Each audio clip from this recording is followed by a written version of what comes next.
আমাদের সকল উস্তাদ মুকাররমের সামনে আপনাদের সামনে মাদ্রাসাতুল তাজকিয়া প্রথম সাময়িক পরীক্ষার ফলাফল ঘোষণা করা হচ্ছে। সর্বপ্রথম আমরা শুরু করতে যাচ্ছি আমাদের মাদ্রাসার প্রথম যে ক্লাস প্লে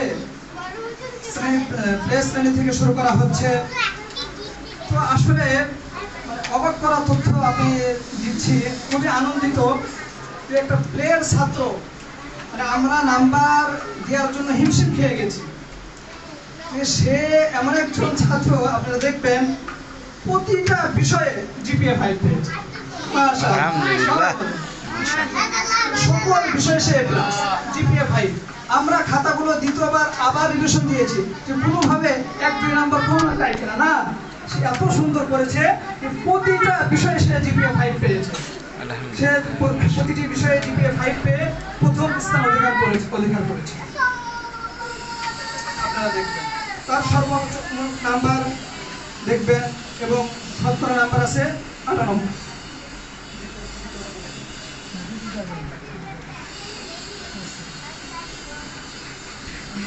আরেকটা বিষয়, এই যে প্রথম স্থান জিপিএ 5 পেয়েছে, সে জিপিএ 5 কেন পেল প্রত্যেক বিষয়ে। আর দ্বিতীয় যে হয়েছে, সে সামান্যর জন্য প্রত্যেক বিষয়ে জিপিএ 5 পেল না, এ প্লাস পেল না। কেন পেল না?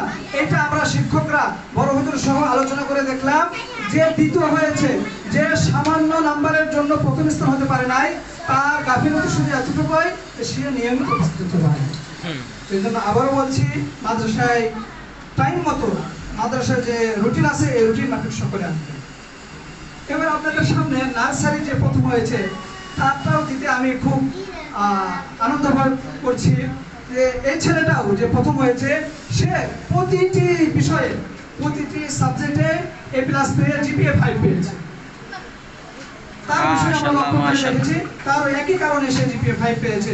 যে দ্বিতীয় হয়েছে, সে প্রথম হতে পারে নাই, একটাই কারণে নিয়মিত মাদ্রাসায় না আসার কারণে সে একটু নাম্বার কম পেয়ে গিয়েছে।